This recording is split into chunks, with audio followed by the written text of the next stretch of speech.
ជំរាបសួរបងប្អូនទាំងអស់គ្នាថ្ងៃនេះខ្ញុំចង់បង្ហាញបងប្អូនទាំងអស់គ្នាអំពីរបៀបធ្វើស្ពៃជូរមុននឹងជម្រាបជូនបងប្អូនទាំងអស់គ្នាអំពីរបៀបធ្វើស្ពៃជូរខ្ញុំសូមឲ្យបងប្អូនទាំងអស់គ្នាកុំភ្លេចជួយ like វីដេអូក៏ដូចជា subscribe Channel YouTube របស់នាងខ្ញុំផងដែរដើម្បីឲ្យបងប្អូនទទួលបានវីដេអូថ្មីៗមុនគេតោះដើម្បីកុំឲ្យខាតពេលយូរនាងខ្ញុំសូមបង្ហាញបងប្អូនអំពីរបៀបធ្វើស្ពៃជូរចាដោយបងប្អូននឹងស្រាប់ហើយតើតើជាមួយនឹងស្ពៃជូរយើងអាចយកមកធ្វើជាម្ហូបក៏បានធ្វើជាជ្រក់ញ៉ាំក៏បានដែរចាបងប្អូនជាដំបូងគឺខ្ញុំកាត់ធាងស្ពៃកន្លែងដែរឲ្យលយឬក៏តើស៊ីហ្នឹងចោលផ្លាស់កប់មកខ្ញុំយកវាទៅត្រាំទឹករយៈពេលប្រហែលជាកន្លះម៉ោងឬក៏1ម៉ោងអញ្ចឹងណាបងប្អូនបន្ទាប់ពីខ្ញុំត្រាំវាទឹកម្លែកហើយគឺខ្ញុំងាកមកដាំទឹកដែលខ្ញុំដាំហ្នឹងគឺចំនួន5លីត្រខ្ញុំដាក់អង្ករចូលបន្តិចណាបងប្អូនចាបន្ទាប់ពីខ្ញុំដាក់អង្ករចូលបន្តិចហើយខ្ញុំចាំទឹកនឹងតរពុះពេលដែលទឹកនឹងពុះទើបខ្ញុំដាក់អំបិលហើយនឹងស្ករសម្រាប់គ្រឿងទេសថ្ងៃហ្នឹងគឺខ្ញុំដាក់តែពីរមុខហ្នឹងទេគ្រឿងទេសគឺខ្ញុំដាក់ច្រើនទេបងប្អូនខ្ញុំដាក់ធ្វើម៉េចលៃឲ្យរសជាតិទឹកជ្រក់ហ្នឹងគឺមានរសជាតិប្រៃហើយនិងផ្អែមប៉ុន្តែក៏អត់ប្រៃដិតខ្លាំងពេកដែរចាបើសិនជាបងប្អូនចង់ដាក់ឲ្យរសជាតិដូចទឹកជ្រក់របស់នាងខ្ញុំតែម្ដងនេះគឺរូបមន្តអំបិលពី50ទៅ70ក្រាមស្ករពី20ទៅ30ក្រាមប៉ុណ្ណឹងរសជាតិល្មមតែម្ដងបងប្អូនចាសម្រាប់ស្ករគឺខ្ញុំប្រើស្ករត្នោតបងប្អូនថ្ងៃហ្នឹងណាព្រោះដោយសារខ្ញុំចង់បានពណ៌ស្អាតពេលដែលយើងដាក់ស្ករសទៅវាអត់ចេញពណ៌ស្អាតទេវាសេញរៀងប្លែតស្លេកចឹងណាប៉ុន្តែបើសិនជាយើងប្រើស្ករត្នោតគឺវាចេញពណ៌លឿងស្អាតជាងរបស់គេលក់នៅផ្សារទៅទៀតហើយមើលទៅដូចដាក់លក្ខចឹងតែអត់ទេបងប្អូនប្រើស្ករត្នោតគឺខ្ញុំ recommend best តែម្ដងចាបងប្អូនបន្ទាប់ពីខ្ញុំដាក់ចូលហើយគឺថាទឹកយើងចាប់ផ្ដើមពណ៌រៀងលឿងហើយគឺខ្ញុំចាប់ផ្ដើមសោះជាមួយនឹងស្ពៃជើងទាហ្នឹងណាបងប្អូនសម្រាប់គុំធំខ្ញុំកាត់ជា4តែបើសិនជាគុំតូចខ្ញុំកាត់ជា2មើលទៅឃើញស្ពៃរៀងធំឯងបងប្អូនតែពេលដែលយើងពុះទៅគឺថារៀងទូទេខ្ញុំគ្រាន់តែជ្រលក់លើកទៅមានន័យថាមកល្មមហើយវារៀងមកសពណាតែបងប្អូនខ្លះគាត់ខ្ជិលយើងរៀបចូលនៅក្នុងកន្លក៏បានដែរតែសម្រាប់ខ្ញុំថ្ងៃនេះគឺខ្ញុំសោះសិនដើម្បីឲ្យវារៀងមកសពអញ្ចឹងណាបងប្អូនពេលដែលខ្ញុំសោះហ្នឹងគឺខ្ញុំសោះម្ដងមួយស្ពៃប្រហែលជាចំនួន3ទៅ4គីឡូហ្នឹងណាបងប្អូន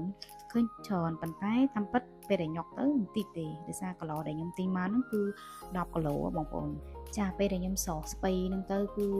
មានអារម្មណ៍ថាខ្លាចតែស្ពៃច្រើនញុកក្នុងគីឡូហ្នឹងអត់ចិត្តទេប៉ុន្តែជាក់ស្ដែងពេលដែលសោះទៅគឺវាសពអញ្ចឹងណាវាធំអញ្ចឹងទៅគឺញុកទៅអត់បានកាចគីឡូហ្នឹងឯងខ្ញុំរីកមិនឲ្យបងប្អូនពេលដែលធ្វើឈ្រក់ប្រើទឹកក្តៅឬក៏អីប្រើជាមួយនឹងគីឡូកែវទៅល្អជាងបងប្អូនដើម្បីសុខភាពយើងអញ្ចឹងណាកុំប្រើកតោជ័រជាពិសេសដូចពេលអាហារដែលយើងប្រើជាមួយនឹងកតោជ័រឬក៏កែវជ័រឬក៏អីវាអត់សូវល្អសម្រាប់សុខភាពចាបើសិនជាយើងជ្រុលជាគិតសុខភាពខ្លួនឯងយើងគួរតែប្រើគីឡូកែវមិនថាធ្វើគួយញ៉ាំងើជ្រក់ឬក៏អីប្រភេទពណ៌នេះណាក្តៅណាបងប្អូនអញ្ចឹងបើសិនជាយើងដាក់ទាំងក្តៅនៅក្នុងកតោជ័រឬក៏អីវាអត់ល្អសម្រាប់សុខភាពទេចាអញ្ចឹងហើយខ្ញុំពិតជាលើកទឹកចិត្តឲ្យបងប្អូនទិញគីឡូកែវថ្មសម្រាប់ធ្វើជ្រក់ឬក៏ប្រើប្រាស់នៅផ្ទះទៅបានល្អជាងបងប្អូន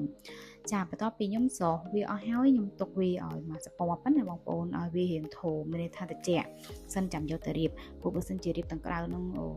អាលាកដៃបងប្អូនហ្នឹងហើយអញ្ចឹងស្ពៃដែលខ្ញុំសោះហ្នឹងហើយខ្ញុំដាក់វាឲ្យត្រជាក់បន្ទាប់មកខ្ញុំរៀបចូលនៅក្នុងគីឡូកែវបងប្អូនត្រូវចាំថាញុកនៅក្នុងគីឡូកែវហ្នឹងត្រូវញុកឲ្យណែនសម្រាប់ស្ពៃហ្នឹងណាគឺអត់អាចណែនទេអញ្ចឹងទៅវាអត់ចូលជាតិគ្នាបានល្អទេចាខ្ញុំរៀបញុកនៅក្នុងកែវហ្នឹងម្ដងមួយញុកឲ្យណែនអីអស់ហើយទើបខ្ញុំចាប់ផ្ដើមក្តៅទឹកសោះមិញហ្នឹងណាបងប្អូនហ្នឹងហើយភ្លក់មើលប្រៃផ្អែមរសជាតិមកល្មមដែលបងប្អូនត្រូវការហ្នឹងគឺយើងដាក់មកពុះហើយបានយើងដាក់ឲ្យវារៀងចុះត្រជាក់បន្តិចមកល្មមក៏អត់ត្រជាក់ខ្លាំងពេកដែរបងប្អូន